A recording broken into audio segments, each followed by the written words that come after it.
Salut tout le monde, très urgent et très bonne nouvelle mes chers amis. Depuis la CEDEAO, aujourd'hui lundi 22 avril 2024, la CEDEAO veut collaborer avec l'AES dans la lutte contre le terrorisme. Mes chers amis, c'est incroyable. Il y a eu un sommet à Abuja dont les chefs d'État se sont mis d'accord. Voilà ce qui est écrit. Les dirigeants africains appellent à plus de coopération contre le terrorisme. Vous avez vu comment l'armée malienne a écrasé les terroristes à la frontière entre le Mali et la Mauritanie. Vous avez vu comment l'armée burkinabé est en train d'écraser les terroristes partout au Burkina Faso avec les nouveaux missiles du capitaine Ibrahim Traoré. Vous avez vu comment l'armée du Niger, les FDI du Niger sont en train d'écraser les terroristes et démasquer les complices des terroristes. Chapeau aux armées de l'AES. La deuxième bonne nouvelle aujourd'hui, c'est l'arrivée du capitaine libérateur Ibrahim Traoré à Bobo-Dioulasso avec des surprises, des nouveaux projets et des surprises. Mes chers amis, la vidéo d'aujourd'hui, regardons jusqu'à la fin. Regardez comment le capitaine est acquis à Bobo-Dioulasso. Vous voyez la foule? Ça, c'est l'accueil chaleureux réservé au capitaine patriote depuis le pays des hommes intègres, le Burkina Faso. Mes chers amis, aujourd'hui, il y a de bonnes nouvelles. Après cela, je vais vous dévoiler une révélation par rapport à pourquoi les séparatistes algériens veulent coûte que coûte se séparer de l'Algérie. Les gens de Kabylie, ils ont déclaré l'indépendance. Après la prise de Kidal, après la victoire de l'armée malienne à Kidal, tous ces gens, on allait les emmener au Mali, on allait diviser le Mali et puis les emmener là-bas pour les faire oublier. On voulait réserver un territoire au Mali pour donner ça à tous ces séparatistes. Malheureusement, le plan a foiré. L'armée malienne a pris Kidal. Voilà pourquoi l'Algérie n'arrive pas à digérer. Tous ces terroristes-là et leurs complices sont allés en Algérie. Maintenant, les choses n'ont pas marché. Les gens aussi demandent, ah, nous on veut notre indépendance maintenant. Après, je vais vous donner plus de détails. La vidéo d'aujourd'hui est très intéressante. Partageons. Maintenant, allons-y avec la première nouvelle. Comme on vous a dit au début, mes chers amis, il y a eu un sommet de la CEDEAO à Abuja. Vous avez vu dans ces derniers jours, la CEDEAO veut désormais collaborer avec l'AES. Il y a eu l'exploit. Au moment où je vous parle, l'armée malienne est en train de faire des opérations à Niafungé. L'armée malienne est en train de traquer les terroristes. Ça vaut à peu près une semaine. L'armée malienne est en train de faire des opérations aéroterrestres à la frontière entre le Mali et la Mauritanie et sur toute l'étendue du territoire malien. Je vous dis, au moment où je vous parle, on est en train de casser la gueule des terroristes partout au Mali. Les complices sont arrêtés. Les chefs terroristes sont arrêtés ou éliminés par la puissance de feu de l'armée malienne. Il n'y a pas cet exploit qui existe nulle part en Afrique, si ce n'est qu'au Mali, au Burkina Faso et au Niger. Le Burkina est en train d'éliminer les terroristes et leurs complices et arrêter certains chefs terroristes. Le Niger aussi est en train d'éliminer les chefs terroristes et arrêter certains de leurs chefs. Donc, l'armée de l'AES, les armées de l'AES, c'est-à-dire que ce sont les armées les plus puissantes actuellement dans la zone ouest africaine. Ça, je vous dis. Donc, ces trois armées sont en train de faire vraiment des exploits incroyables dans la lutte contre le terrorisme. Voilà pourquoi la CEDEAO, voilà ce que la CEDEAO a dit ici. Des dirigeants africains ont appelé lundi à une plus grande coopération régionale dans la lutte contre le terrorisme lors d'un sommet consacré au problème de sécurité du continent à Abuja, la capitale nigérienne, et ont évoqué la création d'une force militaire. Donc, ils veulent créer une force militaire, ils veulent travailler avec le Mali et le Burkina. Et ce qui m'a fait rire dans cette affaire, regardez ce qui est écrit ici.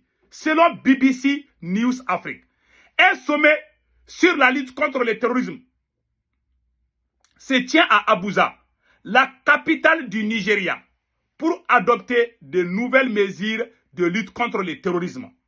Dans toute l'Afrique, le bureau de conseiller à la sécurité nationale du Nigeria, qui organise le sommet, a indiqué que l'objectif est de renforcer la coopération multinationale en matière de lutte contre le terrorisme et de remodeler la réponse collective de la communauté internationale au terrorisme en Afrique, tout en soulignant l'importance des solutions dirigées et prises en charge par les Africains.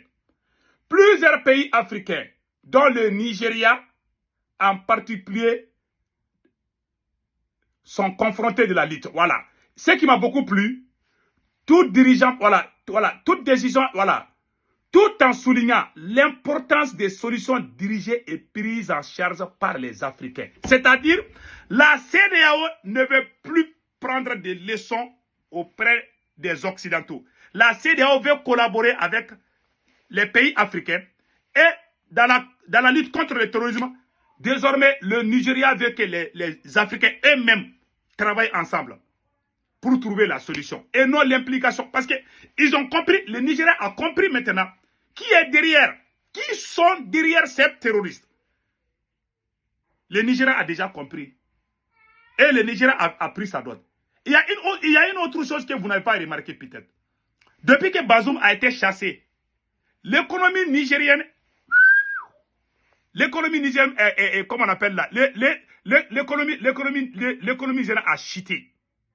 Le Nigeria est quatrième, je ne sais pas, quatrième puissance économique. L'Afrique du Sud est devenue encore première puissance économique. Vous voyez maintenant aujourd'hui, ça fait rire, hein? Ça fait vraiment rire. Ouais. Donc, je n'ai pas, depuis que Bazoum a été chassé là, le Nigeria n'arrive plus à bien respirer. Donc, ça veut dire, vous voyez ces pays-là, quand vous regardez au Mali aussi, depuis que l'armée malienne a pris la ville de Kidal, les séparatistes algériens commencent à déclarer, les séparatistes algériens, les Kabylie là, ils ont déclaré l'indépendance de la République Kabylie en Algérie, si je ne me trompe pas. Voilà. J'ai même la photo des organisateurs de ces mouvements-là. Voilà. Voilà, Kabylie, voilà, Kabylie. Voilà le monsieur même qui a fait ça là. Voilà. Ils ont organisé ça ensemble. Donc voilà un peu. Donc, ce qui m'a beaucoup fait rire dans cette affaire, la CEDEAO ne veut plus que la France leur dise comment on doit lutter contre le terrorisme. C'est ça que ça veut dire. Donc désormais, ils vont travailler entre nous les Africains pour trouver des solutions. Vous n'avez pas commencé par ça. C'est le chemin que le Mali a pris. C'est le chemin que le Burkina a pris. C'est le chemin que le Niger a pris. Maintenant, vous rêvez. Ouais, le vieux dormeur là, c'est maintenant que Bola Tinubu se réveille. Il a passé tout son temps à dormir. Et regardez le vieux dormeur là. Voilà, Bola Tinubu. Il est en train de dormir. Ouais, il dort. Bola est en train de dormir. Ouh, le vieux est en train de dormir. Maintenant, il se réveille. Boum. Maintenant, il a compris. Donc, ils ne veulent plus que les Occidentaux leur disent comment on doit lutter contre le terrorisme. Chapeau, de toutes les façons. Donc maintenant, allons-y au Burkina Faso. Le capitaine Ibrahim Traoré a des surprises. Le capitaine Ibrahim Traoré vient d'être accueilli à Bobo Dioulasso avec une foule incroyable. Bravo au pays des hommes intègres.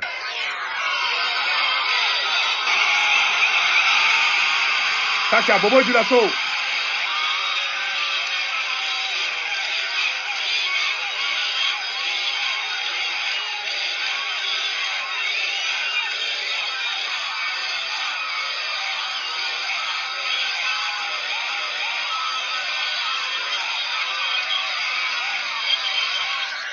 Donc vous voyez, les gens ont marché pendant des kilomètres pour accompagner le capitaine à Bobo Dioulasso.